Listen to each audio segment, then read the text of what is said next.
This is the Lesbian Historic Motif Podcast, brought to you by Heather Rose Jones. The show looks at lesbian and sapphic themes in history and literature, and historical fiction with queer female characters, including fantastic versions of the past. We present research, interviews, news of the field, book listings, and original historical fiction for your enjoyment. For even more historic research, check out our blog.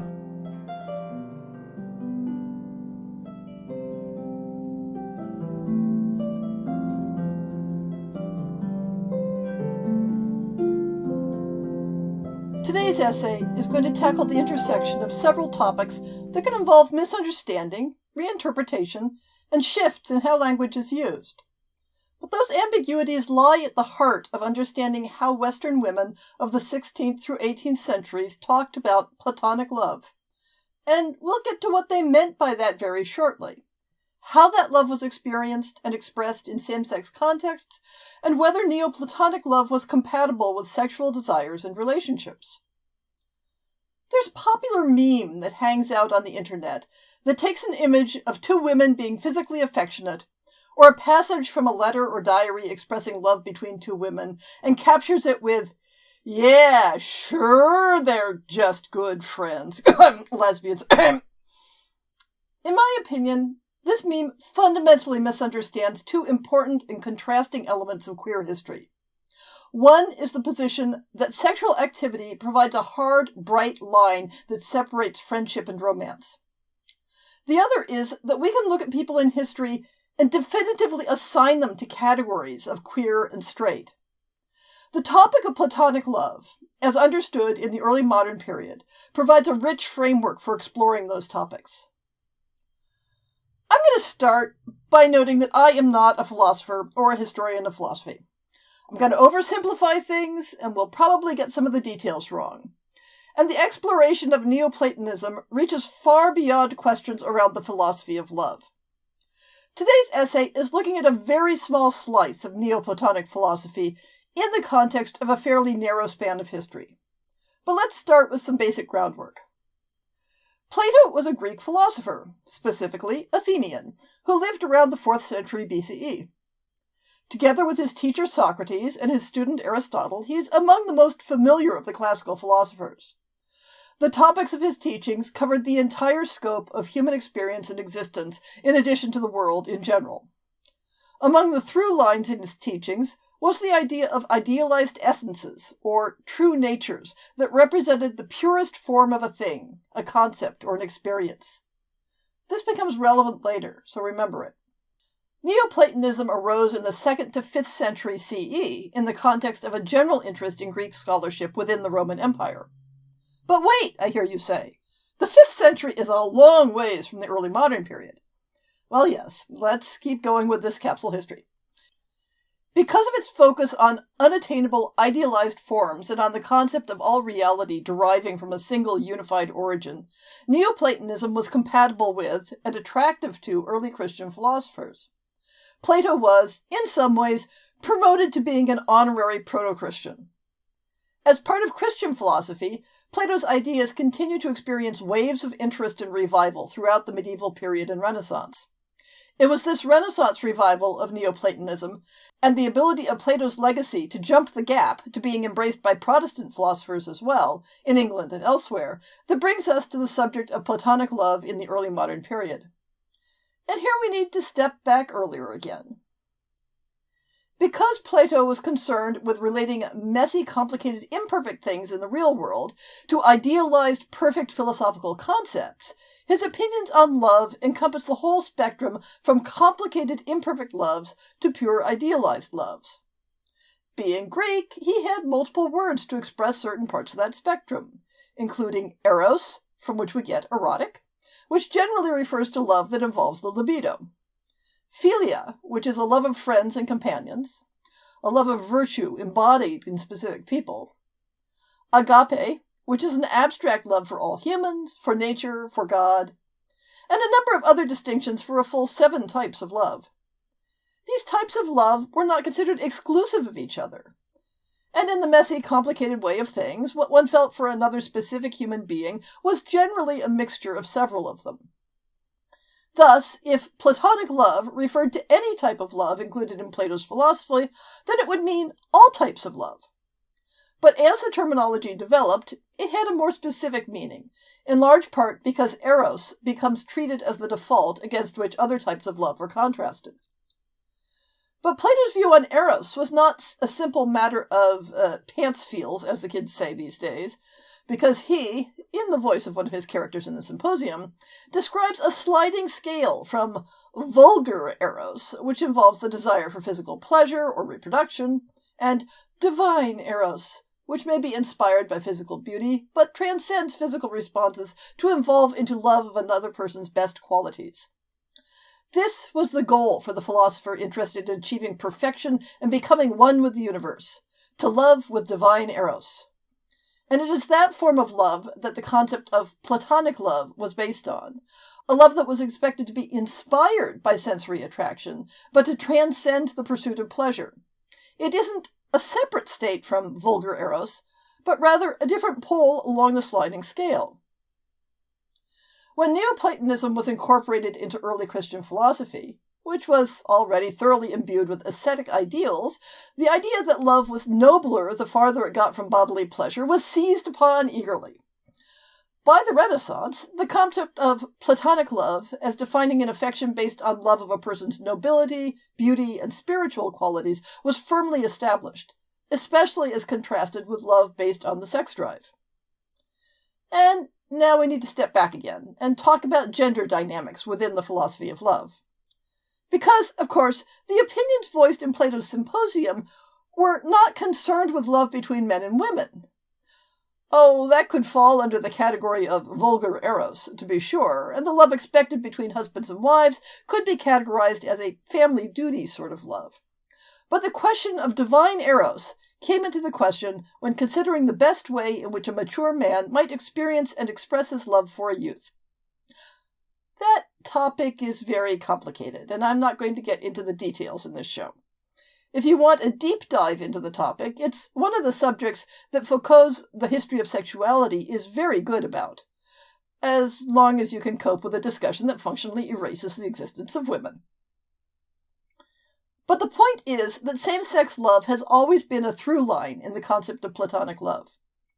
In the Renaissance, Neoplatonic ideas about love provided a context for male philosophers talking about the idealized love of men for other men in ways that could skirt the third rail of sodomy and embrace a variety of intense friendships as being not merely acceptable, but the pinnacle of human relations. Within this framework, the ideal love was only possible between equals. And that meant it was not possible between men and women, between whom there would always be a distinction of superior and inferior. Women were not left entirely out of the discussion, however. In 16th century Italy, Agnolo Firenzuola, in his discussion of Platonic love, describes how women may, quote, love each other's beauty, some in purity and holiness, as the elegant Laodomia Fotoguera loves the most illustrious Margaret of Austria. Some lasciviously, as in ancient times Sappho from Lesbos, and in our own times in Rome the great prostitute Cecilia Venetiana. Unquote. This is the scale between divine eros and vulgar eros, recognized as being possible between women. Firenzuola treats both types as being related, though perhaps as two faces of the same coin rather than ends of a continuum of attraction. But increasingly, references to Platonic love become narrowed to what Plato considered divine eros, the type of admiration and affection that had transcended bodily pleasures. In English, we see this more specific sense of the word Platonic established in common use in the title and content of the 1635 play by William Davenant, The Platonic Lovers, which both flatters and satirizes the fashion for Platonic affections in the circle of Queen Henrietta Maria. The Platonic lovers of the play, who are free to express physical affection publicly specifically because their love is not erotic, are brought around in the end to the joys of sexual desire. Henrietta Maria's patronage of Neoplatonic approaches to love came out of her connection to the French Précieuse movement, a female-led social and literary fashion for courtly love, witty and refined conversational games, and a pushback against the culture of seduction and misogynistic sexuality prominent in the French court. In England, the culture of Platonic love found expression in poetry and literature that maintained the principle that men and women were capable of having egalitarian relationships with each other that derived from an affinity of minds rather than an attraction of bodies. Friendship required equal partners, but men and women could be friends because, quote, the soul has no sex, unquote, as they proclaimed. Perhaps predictably, this position was more common among women than among men. Men were happy to apply Neoplatonic principles to extolling the joys and primacy of male-male friendships as the pinnacle of social bonds, but when writers such as poet Catherine Phillips tried to solicit support from male philosophers for an extension of Platonic principles to women, the answers could be less than satisfactory at times, often considering women incapable of true friendship to men, and not even entertaining the possibility of true friendship between women. But Neoplatonic philosophy underlay two long-term shifts in relations affecting women.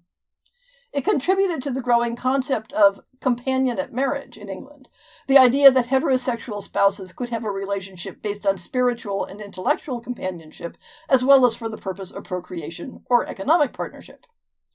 And Neoplatonic philosophy created a context for women to form, discuss, and express same-sex bonds in a framework that allowed them to place such relationships on the same standing as marriage. In various forms, from the 17th through the 19th century, women's same-sex relationships had a series of accepted public models derived from the principles of Neoplatonic love that gave them personal permission and public license to express that love using the forms and language used for heterosexual bonds. But were such relationships lesbian in any meaningful sense? That's a multi-layered question. The public discourse around Neoplatonic love between men and women featured a lot of debate around the question of sexuality. Was it possible for a man and woman to love each other platonically and not have it inevitably veer into a sexual relationship? Keep in mind that we're talking about eras when there was a certain level of assumption that if men and women were private together, one could assume that sex occurred. In part, this was due to the lack of social power and protections for women to refuse, and the general lack of consequences for men who took advantage. So the notion that a man and woman could have an intimate intellectual relationship that was completely non-sexual was almost as radical as some of the fringe religious movements that sprang up in the same era. Some mixed-sex Platonic relationships succeeded in staying non-sexual. Some eventually added a sexual component. Some were, from the start, both Platonic in the sense of having an intellectual bond and sexual. To some extent, this aligns with Plato's original concept, whether you buy into it or not, that love was a sliding scale of mixtures of idealized and sexual desire. So how do we interpret women's publicly expressed Platonic relationships in the 17th through 19th centuries? When women are declaring their love for each other, proclaiming eternal devotion, expressing a desire to share their lives, and describing their admiration for the beauty, intellect, and personality of the other women, do we assume they're also having sex? Or do we assume that, of course, they aren't having sex because, duh, they told us it's Platonic? We can look at this from two angles: the use of the word Platonic, and the question of how pairs of women existing within the Platonic friendship tradition approached sexuality. For that matter, we can take a third angle. Is the question even relevant? So did women use the term Platonic in a way that actively excluded the possibility of sexual relations? The answers are varied. The 16th century Italian philosopher Tullia d'Aragona wrote a Neoplatonist treatise, Dialogues on the Infinity of Love, in which she argued that the only truly moral form of love was one that recognized both sexual and spiritual desires, and recognized that women were equal to men in both realms. While she focused on male-female relations, she presents a position that recognizing the spiritual aspect of Platonic love does not mean excluding the sexual. At the opposite end of the scale of meaning, and decidedly later in time, we have the example of Anne Lister contemplating the nature of the relationship between Eleanor Butler and Sarah Ponsonby, and whether it was, quote, purely Platonic, unquote. In the context of the diary entry, and knowing that Lister's relationships with women were definitely sexual, it's clear that she's using platonic in a sense that excludes sex. But one might quibble that her choice of words, purely platonic, suggests the possibility of relationships that were, if you will, impurely platonic and included sex. One difficulty in asking the question of how and when people used the term platonic in a sense that excluded sex, rather than simply not focusing on it, is the scarcity of women's writing discussing same-sex sexual activity in open terms. Similarly difficult is interpreting satirical writings on women's platonic relationships that allege or imply a sexual component, whether the relationship is with a man or another woman. But as I don't have examples where the specific word platonic is used in these satires, I'll leave that question aside for now. Moving on to how women engaged in same-sex platonic friendships actually behaved with respect to a sexual component, we run into the complication of defining sex. The extensive writings of the precieuses and salon culture of the 17th and 18th centuries provide a lot of discourse on the question. Salon culture constructed an ideology that prioritized intellectual and spiritual bonds over physical passion and the bodily demands of reproduction. In the context of a Cartesian mind-body duality, salon ideology emphasized the mind as a gender-free zone. But salon discourse defaulted to assuming carnality to be heterosexual. Although homoerotic possibilities between women eventually made their way into the salon dynamic, they were not part of the basis for the debates and conversations that form our evidence for their participants' beliefs and ideas. So even as women expressed sentiments to each other in passionate and bodily terms, this was not necessarily treated as being in conflict with the emphasis on rationality, at least in the early stage of salon culture. Later, we see criticism of Platonic principles evolving to treat the focus on intellectual bonds as being asexual or prudish, rather than as anti-heterosexual. When interpreted in that way, the contrast with women's observable, passionate expressions of same-sex bonds could be recategorized either as hypocrisy or as covert lesbianism. Which, okay, so is there a problem with that? But it does suggest that the prevailing understanding of Platonic relationships wasn't supposed to include sex, at least from the point of view of their male critics, who just might be a tad biased on that point. If we have few direct glimpses into how female Platonic friends were behaving in private, what can we glean from what they did write about their relationships? We know that Platonic love encompassed admiration of physical beauty as well as intellect and personality. We know that essential qualities in a Platonic lover included honesty and openness, empathy, the sharing of hearts and minds, faithfulness, and an equal return of love. We know that the word love was an essential component of discourse, and that a falling off or betrayal of Platonic bonds could break a heart. We know that women considered their Platonic bonds with other women to be superior to relations with men, even when the practicalities of life might stand in the way, in part because it was free of the imperatives of economic or genealogical need. From women's writings, we know that same-sex Platonic love could be expressed with vows, with embraces, with kisses, with sighs, with a hope for, quote, raptured nights and tender days, unquote, with a pledge to join hearts, lips, and hands. They compared their relationships to that of famous historical pairs, both male same-sex friendships and famous heterosexual couples. If all those descriptions stop short of unambiguous descriptions of the sort of sexual relations their critics sometimes accused them of, let us note that women of the literary classes rarely wrote openly of sex with men either, and yet we know some of them were engaging in it. If Neoplatonic literature focused on intellectual and spiritual bonds, it was a view of intellect and spirit that admitted sensual and physical expressions of love. And if the philosophy of Platonic love sometimes openly rejected or derided sexual desire, we must keep in mind that sex was often defined solely within a heteronormative context. So, can we assume that women expressing Platonic love to each other always shared what we would consider a sexual relationship? No. Though it's clear that sensual appreciation and expressions of love were considered an expected part of such relationships. But there are examples where the word Platonic is definitely used in opposition, or at least contrast, to erotic. Can we assume that Platonic relationships were always considered incompatible with sexual activity? Equally no. If they were, the question wouldn't have been up for debate in much of the philosophical literature. And some of those philosophers clearly considered erotics to be a parallel and independent dynamic from Platonics. But it's a reasonable interpretation that women who presented their love as Platonic had a relationship that prioritized other attractions than erotic desire. And this is where we come to question number 3. Does it matter? Is this the right question to ask? When we explore the question of how to understand or how to label female couples in history, why is the topic of sex given such primacy? Why is that the bright dividing line between how we classify relationships? Why should a description of two women in an intimate, loving partnership be met with derision if it describes them as friends, as if that friendship doesn't count unless we assume they were having sex?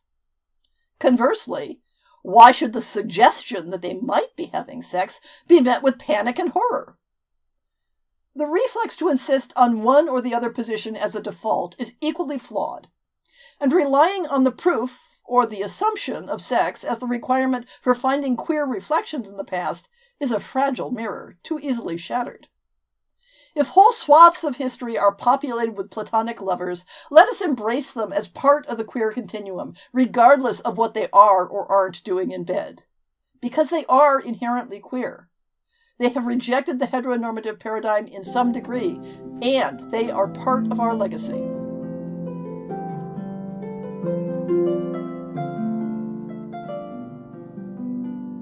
I hope you've enjoyed this episode of the Lesbian Historic Motif Podcast.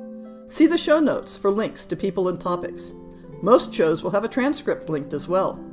If you have a book announcement, a topic suggestion, or might like to appear on the show, please drop me an email.